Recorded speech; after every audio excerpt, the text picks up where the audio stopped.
CDA lecture series discourse by Michel Foucault. Previous lesson में हमने discourse को general discuss किया था कि जनरली जो डिस्कोर्स का मतलब है वो क्या होता है और मेजर इसके कुछ एलिमेंट्स हैं, इसका एक स्ट्रक्चर क्या होता है।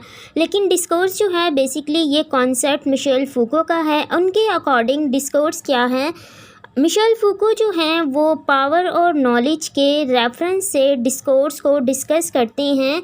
उनके अकॉर्डिंग डिस्कोर्स ना तो कोई एक सब्जेक्ट होता है, ना कोई एक सेंटेंस है, ना कोई वो एक पैराग्राफ होता है।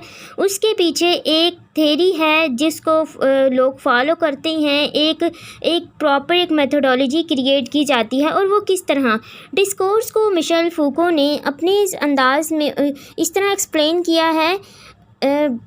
Ways of constituting knowledge together with the social practice form of subjectivity and power relation with inherent in such knowledge and relation between them। अब इनकी इस डेफिनेशन के अकॉर्डिंग अगर हम इसको एनलिस्टेड करें तो इनके कुछ मेजर पॉइंट्स हैं जो इनकी डेफिनेशन से हम पॉइंट आउट कर सकते हैं कि सबसे पहले जो है मिशेल फूको ये बयान करते हैं कि एक डिस्कोर्स जो होता है वो एक कॉन्सेप्ट है। इसको आप ना तो थ्योरी में कंसीडर कर सकते हो, ना ही हाइपोथेसिस में कंसीडर कर सकते हो, बल्कि एक डिस्कोर्स को बनाने के लिए आपको कुछ चीज़ों की ज़रूरत है। यानी इसके कुछ फंडामेंटल एलिमेंट्स होते हैं। सबसे पहले आपको बॉडी ऑफ नॉलेज की ज़रूरत पड़ती है, जिसमें आपको किसी भी स्पेसिफिक फील्ड के अकॉर्डिंग एक बॉडी ऑफ नॉलेज आपके पास मौजूद होना चाहिए।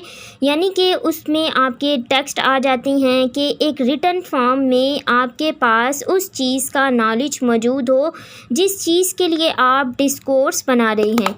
अब नेक्स्ट वो कहते हैं कि इसके लिए आपको कुछ प्रैक्टिशनर्स चाहिए होते हैं कि यानी अब इसके अंदर हमारे रिसर्चर आ जाते हैं, हमारे स्कॉलर्स आ जाते हैं, हमारे थेरिस्ट आ जाते हैं, हमारे राइटर आ जाते हैं कि हमने जो नॉलेज लिखा है, जो बुक हमने लिखी है, वो कौन लिखने वाला कौन है, उसको उस नॉलेज को क्रिएट करने वाले स्कॉलर्स कौन हैं, उसके रिसर्चर कौन हैं।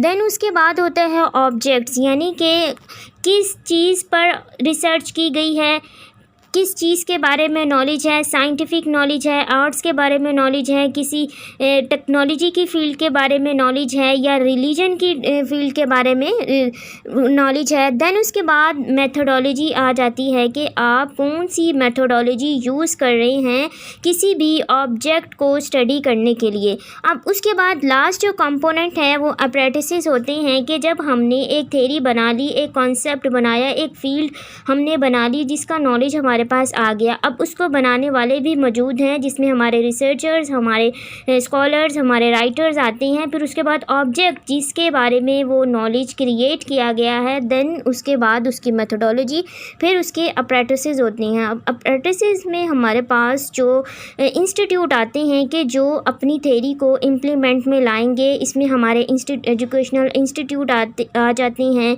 हमारा जो लीगल हमारी गवर्नमेंट आ जाती है जो लीगली हर चीज़ों को इम्प्लीमेंट करवाती है। इसके बाद कुछ ऐसे इसकी एक बेटर एग्जांपल अगर हम पोस्ट कॉलोनियल के कॉन्सेप्ट में लें कि जब हमने कॉलोनाइजेशन डिफरेंट कंट्रीज़ पर देखी तो उसके पीछे एक माइंडसेट क्या था, वो एक मुकम्मल एक कॉलोनियल डिस्कोर्स था कि सबसे पहले उन्होंने इस चीज़ को आइडेंटिफाई किया कि दुनिया में कुछ ऐसे कंट्रीज़ मौजूद हैं जिनको हमने अंडर रूल रखना है।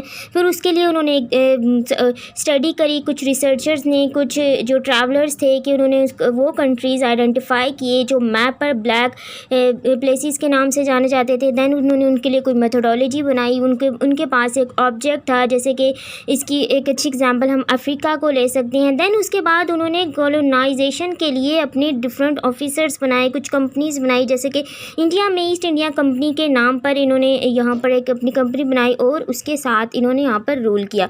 तो यानी इनके पास इन सारे जो कंपोनेंट्स होते हैं ये सब मिलकर ही एक डिस्कोर्स बनाते हैं। अब ये रिलीजियस भी हो सकता है, अब ये साइंटिफिक बेसिस पर भी हो सकता है, पॉलिटिकल बेसिस पर भी हो सकता है कि हमारे पास एक मुकम्मल थ्योरी होती है, उसका नॉलेज होता है, उसको इम्प्लीमेंट करवाने वाले मौजूद होते हैं जिनके पास पावर होती है और जिनसे इम्प्लीमेंट करवाया जाता है। वो सब कुछ डिस्कोर्स में शामिल किए जाते हैं अकॉर्डिंग टू मिशेल फूको।